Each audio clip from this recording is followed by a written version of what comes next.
नमस्कार दोस्तों, team mission academy में आपका स्वागत है। आज हम आप लोगों के लिए काल लेकर के आए, अर्थात समय। यहाँ से लगभग सभी परीक्षाओं में 1 नंबर के प्रश्न पूछे जाते हैं। तो देखते हैं काल का मतलब होता है समय। इसकी परिभाषा क्या हो जाएगी? तो काल क्रिया के उस रूपांतरण को कहते हैं जिससे उसकी पूर्णता अपूर्णता का ज्ञान होता है, उसे काल कहते हैं।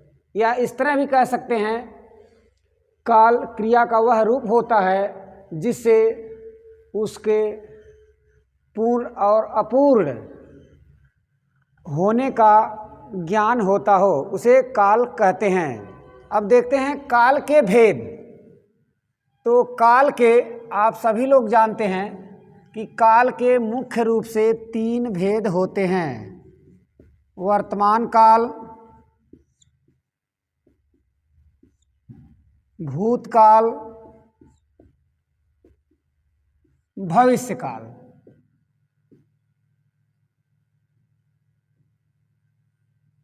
तो ये काल के 3 भेद हो गए: वर्तमान काल, भूतकाल और भविष्यकाल। तो वर्तमान का मतलब होता है जो वर्तमान समय में चल रहा होता है, वह वर्तमान काल होता है। और भूत का मतलब बीता हुआ, जो समय बीत जाता है उसे भूतकाल कहते हैं। फिर तीसरा है भविष्यकाल।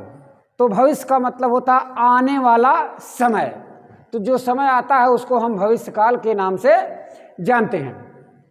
अब आगे चलते हैं, इनके कितने उपभेद होते हैं। तो कहीं कहीं पर आप लोगों को मिलेगा कि वर्तमान काल के 5 भेद होते हैं, भूतकाल के 6 भेद होते हैं, भविष्यकाल के 3 भेद होते हैं। तो कहीं कहीं पर आपको इसके 6 भेद मिलेंगे, तो उससे कोई डरने की ज़रूरत नहीं है। और कहीं यदि पूछ लिया जाए काल के उपभेदों की संख्या, तो ध्यान दीजिएगा, 6 वर्तमान काल, 6 भूतकाल और 3 भविष्यकाल। तो 6 6 12 और 3 15। तो काल के कुल उपभेदों की संख्या जो होती है 15 होती है। और काल के मुख्य भेदों की संख्या जो होती है वह आपकी 3 होती है: वर्तमान, भूत, भविष्य। तो अब सबसे पहले हम चलेंगे वर्तमान काल के भेद। तो वर्तमान काल के 6 भेद होते हैं। पहला सामान्य वर्तमान काल। पहला है सामान्य वर्तमान काल। यह सामान्य वर्तमान काल क्या होता है? क्रिया का वह रूप जिससे क्रिया का वर्तमान रूप में होना पाया जाए, उसे हम सामान्य वर्तमान काल कहते हैं। फिर से परिभाषा एक बार देख लीजिए। क्रिया का वह रूप जिससे वर्तमान समय में कार्य का होना पाया जाए, उसे हम सामान्य वर्तमान काल कहते हैं। जैसे मैं पढ़ता हूँ, मैं पढ़ता हूँ, मैं खाता हूँ, वह खेलता है। तो ये जो आपको उदाहरण दिए गए हैं, ये सामान्य वर्तमान काल के उदाहरण हैं। या हम कह दें, और गौरी पढ़ती है, रीता हंसती है, मोहन चलता है। तो ये सामान्य वर्तमान काल में आते हैं। दूसरा हम देखते हैं वर्तमान काल के भेदों में तत्कालिक वर्तमान काल। तत्कालिक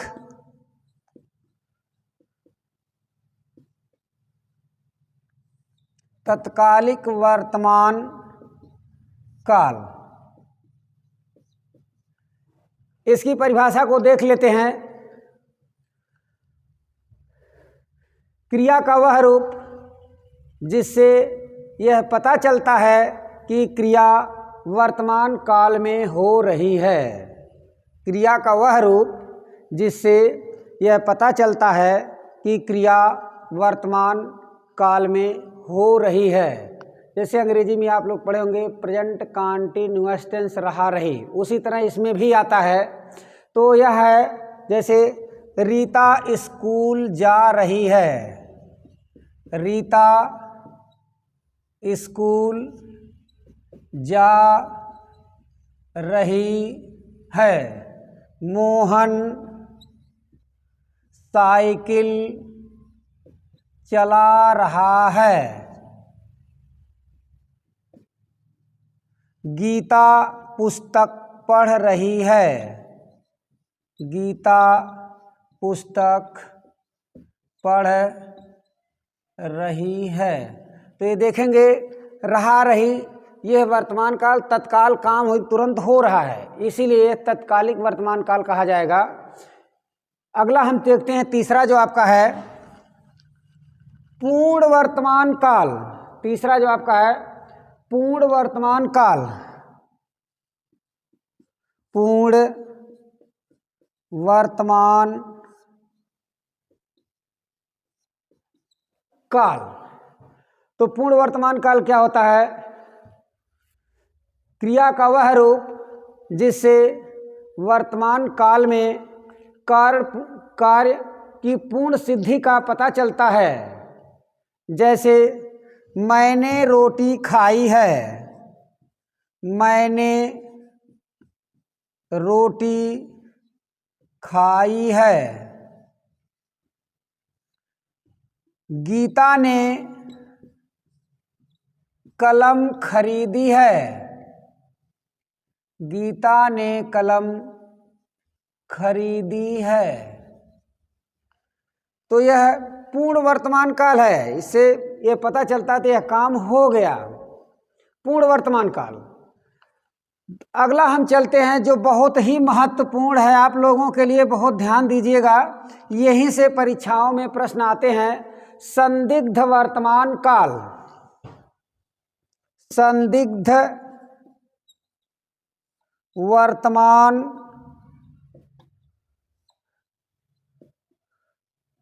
काल। तो संदिग्ध का मतलब ही होता है संदेह। तो क्रिया का वह रूप जिससे कार्य पूरा होने में संदेह हो, लेकिन वह संदेह वर्तमान काल में ना हो। तो यह संदेह जो होगा वह आपका भविष्य काल में जाएगा। तो थोड़ा सा बहुत बारीक सा अंतर होता है इसमें, थोड़ा देख लीजिएगा, ध्यान से देखिएगा। जैसे वह खेलता होगा, वह खेलता होगा। गीता पढ़ती होगी, पढ़ती होगी। तो इसको लिंग के अनुसार हम क्रिया लगाएंगे। तो यहाँ देखिए एक चीज़ बहुत बड़ी पहचान है संदिग्ध वर्तमान काल में। ये वर्तमान काल की सबसे बड़ी पहचान आपको मिलेंगे तातीते, मिलेंगे आपको तातीते ये शब्द मिलेंगे। इससे ये पता चल जाएगा कि ये संदिग्ध वर्तमान काल है और यहाँ आपका भविष्य काल की सूचक क्रिया लगेगी, ध्यान दीजिएगा। अगला आपका है संभाव्य वर्तमान काल, संभाव्य वर्तमान काल। तो संभाव्य का मतलब होता है संभावना। तो क्रिया के जिस रूप से वर्तमान काल में कार्य समाप्त होने की या कार्य होने की, कार्य पूरा होने की संभावना होती है, उसे हम संभाव्य वर्तमान काल कहते हैं। जैसे वह लेटा हो, वह लेटा हो। तो यहाँ संभावना जताई जा रही है, क्लियर नहीं है, पूरा नहीं है, स्पष्ट नहीं है, कोई लेटा ही है। वह आया हो, वह आया हो। मैं गया हूँ। तो इस तरह के शब्द आएंगे तो ये संभावना जताई जाएगी। या इस तरह और उदाहरण देते, जैसे वे गए हों, वे खाए हों, वे चलते हों, इस तरह के उदाहरण आपको मिलेंगे तो ये आपका हो जाता है संभाव्य वर्तमान काल। तो परीक्षाओं में जो प्रश्न होते हैं वे यहीं से संदिग्ध वर्तमान और संभाव्य वर्तमान दो जगह से काल से, यहाँ वर्तमान काल से प्रश्न बनते हैं। अगला है हेतु मत हेतु वर्तमान काल। हेतु मद हेतु वर्तमान काल, यह है क्रिया का वह रूप जिससे वर्तमान काल में कि एक क्रिया दूसरी क्रिया पर निर्भर हो, उसे हम हेतु मत हेतु वर्तमान काल कहते हैं। तो यदि वर्तमान काल की एक क्रिया दूसरी क्रिया पर निर्भर हो तो उसे हम हेतु मत हेतु वर्तमान काल कहते हैं। इसमें जो पहली क्रिया होगी वह भूतकाल की होगी और जो वर्तमान काल की क्रिया उस पर निर्भर होगी वो वर्तमान काल की होगी। जैसे वे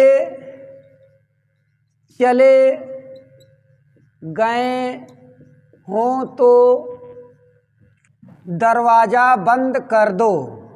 दरवाज़ा बंद कर दो। अब यहाँ देखिए, वे चले गए हों ये भूतकाल की क्रिया होगी और दरवाज़ा बंद कर दें वर्तमान काल की क्रिया होगी। तो इसे हम हेतु मत हेतु वर्तमान काल कहते हैं। अर्थात जब वर्तमान काल की कोई क्रिया दूसरी क्रिया पर निर्भर होती है तो हेतु मत हेतु वर्तमान काल होता है। अब हम चलते हैं, ये आपके जो 6 भेद वर्तमान काल के 6 भेद हो गए। सामान्य वर्तमान काल, तत्कालिक वर्तमान काल, पूर्ण वर्तमान काल, संदिग्ध वर्तमान काल, संभाव्य वर्तमान काल और हेतु मत हेतु वर्तमान काल। अब हम चलते हैं आगे भूतकाल। तो अभी हमने आप लोगों को परिभाषा बताया है कि जो समय बीत जाता है उसे हम भूतकाल कहते हैं। तो भूतकाल के भी 6 उपभेद होते हैं। पहला आपका है सामान्य भूतकाल। सामान्य भूतकाल, ये सामान्य भूतकाल क्या होता है? जिसे भूतकाल की क्रिया, जिस शब्द से भूतकाल की क्रिया विशेष का पता चलता है उसे हम सामान्य भूतकाल कहते हैं। जैसे राम गया, श्याम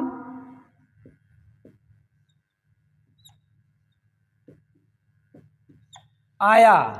राम गया, श्याम आया, तुम आए, वह गया, तुम आए, वह गया। तो ये जैसे राम गया तो ये सामान्य भूतकाल का समय बीत गया और जा चुका है घर से। राम आया मैंने वो आ गया है। तुम आए आने का संकेत, वह गया जाने का संकेत नहीं, बीते हुए समय का संकेत देता है। दूसरा चलते हैं आसन्न भूत। आसन्न भूत,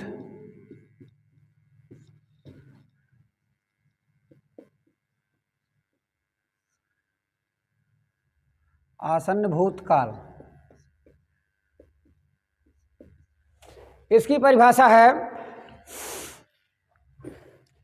क्रिया का वह रूप जिससे उसका तत्काल कार्य सूचित हो। यानी यह कह सकते हैं कि क्रिया का वह रूप जिससे निकट भूत में कार्य सूचित हो, निकट भूत का ज्ञान हो, उसे हम आसन्न भूतकाल कहते हैं। जैसे उसने पूजा की है, उसने पूजा की है।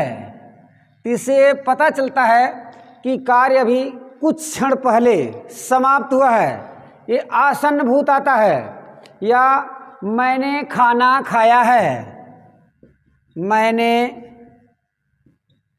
खाना खाया है। तो मैंने खाना खाया है यानी तत्काल कार्य की सूचना हो रही है, तो यह होता है आपका आसन्न भूतकाल। अगला देखते हैं पूर्ण भूतकाल। पूर्ण भूतकाल, तो यह पूर्ण भूतकाल है कि जिससे क्रिया का वह रूप जिससे यह पता चले कि कार्य पूरा हुए काफ़ी समय बीत गया है, यानी कार्य हुए काफ़ी समय बीत गया है। जैसे तुमने मेरा घर देखा था, तुमने मेरा घर देखा था। यहाँ देखिए देखा था यानी समय कार्य हुए बहुत समय बीत गया है। गीता ने कलम खरीदी थी, गीता ने कलम खरीदी थी, गीता ने कलम खरीदी थी। मैंने गीत गाया था, मैंने गीत गाया था। तो इससे पता चलता है कि काम जो हुए काफ़ी समय बीत चुका है, यह होता है पूर्ण भूत काल। चौथा है अपूर्ण भूतकाल। अपूर्ण भूतकाल, अपूर्ण भूतकाल। अपूर्ण भूतकाल यह होता है कि जिससे यह पता चलता है कि क्रिया का वह रूप जिससे पता चलता है कि क्रिया भूतकाल में पूरी होने वाली थी लेकिन उसके समाप्ति का पता ना होता है, यही होता है उसे अपूर्ण भूतकाल। जैसे सीता किताब पढ़ रही थी, सीता किताब पढ़ रही थी। अब देखिए यहाँ सीता किताब पढ़ रही थी यानी पढ़ रही थी पहले, अब पढ़ रही है या नहीं रही है तो उसके समाप्ति का पता नहीं चल रहा है। तो जिस क्रिया से भूतकाल में होने का ज्ञान हो लेकिन उसकी समाप्ति का पता ना चले वह अपूर्ण भूतकाल होता है। जैसे सीता किताब पढ़ रही थी, गीता नाच रही थी, गीता नाच रही थी, बच्चे खेल रहे थे। तो यहाँ ये कर रहे थे, अब कर रहे हैं कि नहीं कर रहे हैं क्रिया की समाप्ति का पता नहीं है।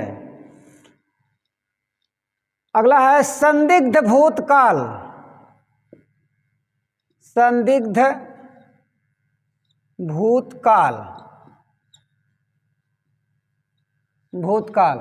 तो ये संदिग्ध क्या होता है कि जब जिस क्रिया से भूतकाल में काम होने पूरा होने में संदेह प्रकट हो उसे हम संदिग्ध भूतकाल कहते हैं। जैसे वे गए होंगे, वे गए होंगे, वे रोते होंगे, वे गए होंगे, वे रोते होंगे। राधा पत्र लिखी होगी, राधा पत्र लिखी होगी। तो यहाँ संदेह है, लिख रही है कि नहीं, रो रहे हैं कि नहीं, वे गए हों कि नहीं, तो यहाँ संदेह हो रहा है, इसलिए संदिग्ध भूतकाल होते हैं। यही देखिए जो होता है कि आपका जो संदिग्ध वर्तमान काल और संदिग्ध भूतकाल, इन दोनों में अंतर क्या होता है, यहीं से अक्सर परीक्षा में प्रश्न आते हैं। तो देख लेते हैं इसको, अंतर दोनों का अंतर क्या होता है। जैसे संदिग्ध वर्तमान काल, फिर है संदिग्ध भूतकाल।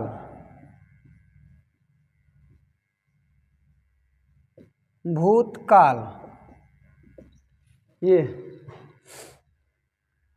तो संदिग्ध वर्तमान काल जो होता है, इसमें आपको वर्तमान काल की क्रिया ता ती ते मिलेंगे, लेकिन यहाँ ये संदिग्ध भूतकाल में ताती नहीं मिलेंगे। यहाँ जो है ये भूतकाल की क्रिया मिलेगी, जैसे वह गया होगा,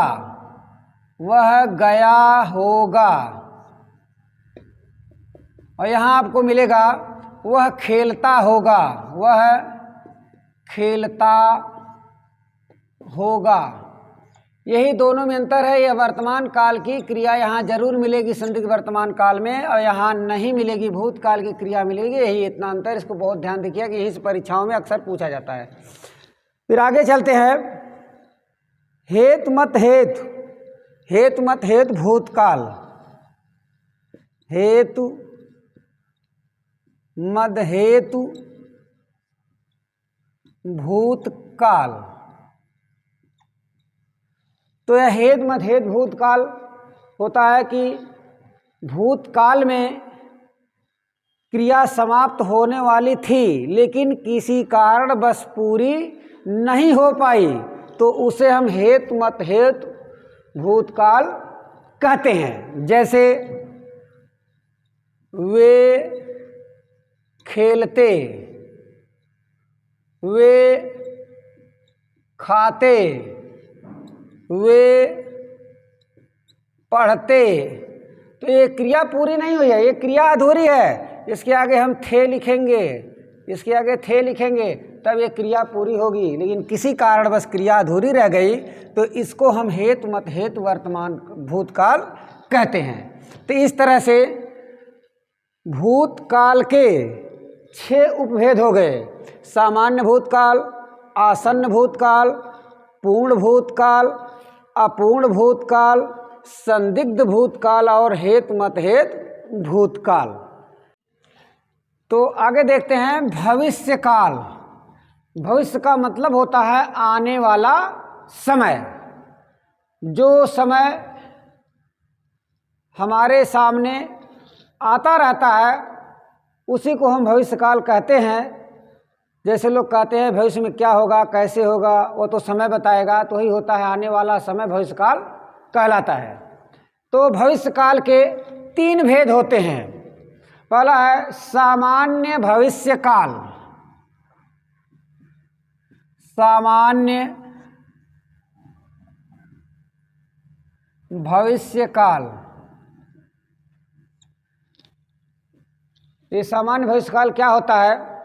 जब क्रिया के सामान्य भविष्य में होने की संभावना होती है, नहीं कोई क्रिया आने वाले समय में होने की संभावना बताए या होने वाली क्रिया की संभावना की जाए, तो उसे हम सामान्य भविष्यकाल कहते हैं। जैसे मैं पढ़ूंगा, मैं पढ़ूंगा, मैं खेलूंगा, वह नाचेगा। तो यहाँ देख रहे हैं कि आने वाले समय सामान्य सूचना मिल रही है। वह नाचेगा, वह खेलेगा, वह पढ़ेगा, वह गीत गाएगा, वह भोजन बनाएगा। इस तरह से ये सामान्य भविष्यकाल होता है। दूसरा हम देखते हैं, बहुत ध्यान दीजिएगा, यहाँ से भी प्रश्न बनते हैं। संभाव्य भविष्यकाल। संभाव्य भविष्य काल। तो संभाव्य का मतलब होता है संभावना, जब क्रिया के भविष्य में होने की संभावना व्यक्त की जाए या संभावना बताई जाए तो वहाँ संभाव्य भविष्यकाल होता है। ध्यान रखिएगा, इसमें 2-3 शब्द ऐसे सूचक होते हैं जो संभावना को जताते हैं, जैसे शायद, शायद, हो सकता है, हो सकता है, लगता है। तो ये 3 शब्द संभाव्य भविष्यकाल के सूचक होते हैं।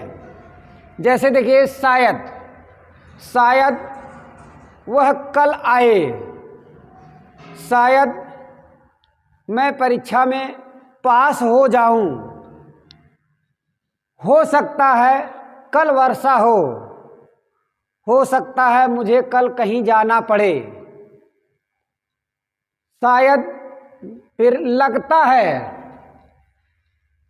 कल मेरा मित्र मेरे घर आए, लगता है मौसम खराब होगा। तो इस तरह से लगता है, हो सकता है, शायद शब्द जिस वाक्य में लगे होंगे वह संभाव्य भविष्यकाल का सूचक होगा, उसमें संभाव्य भविष्यकाल होगा। लास्ट हम चलते हैं जो भविष्यकाल का भेद है, हेतु मत हेतु भविष्यकाल। हेतु मद हेतु भविष्यकाल, हेतु मद हेतु भविष्यकाल। तो यह क्या होता है, जब भविष्यकाल की क्रिया दूसरी क्रिया पर निर्भर होती है तो उसे हम हेतु मद हेतु भविष्यकाल कहते हैं। इस तरह भी कह सकते हैं, जब भविष्यकाल की एक क्रिया दूसरी क्रिया पर निर्भर होती है तो उसे हम हेतु मत हेतु भविष्यकाल कहते हैं। जैसे आप कमाएं तो हम खाएं, आप कमाएं तो हम खाएं। तो यहाँ देखिए, आप कमाएं तो हम खाएं, ये भविष्यकाल की क्रिया है कि भविष्य में आप कार्य करेंगे तो हम खाना खाएंगे। या दूसरा उदाहरण आपको दे रहे हैं, वह चले जाए तो मैं बैठूं, वे चले जाएं तो मैं बैठूं। या देखिए, वे चले जाएं, यानी जब चले जाएं, समय आए तो इसके बाद मैं आराम करूं बैठ करके। या आप कहें तो मैं कोशिश करूं, यदि आप कहेंगे तब मैं कोशिश करूंगा। तो इस तरह से ये आपके काल हो गए, वर्तमान काल, भूतकाल और भविष्यकाल। इनको विशेष ध्यान दीजिएगा, संभाव्य भविष्यकाल। और अभी हमने बताया है आप लोगों को कि संदिग्ध वर्तमान काल, संदिग्ध भूतकाल और आसन्न भूतकाल, इन 3-4 जगहों से परीक्षा में अक्सर प्रश्न बनाए जाते हैं। और संदिग्ध वर्तमान तथा संदिग्ध भूत में हमने 2 बार बताया है कि बहुत बारीक सा अंतर होता है, उसमें केवल वर्तमान और भूत काल की क्रिया को ध्यान देंगे तो आसानी से पकड़ लेंगे। थैंक यू दोस्तों।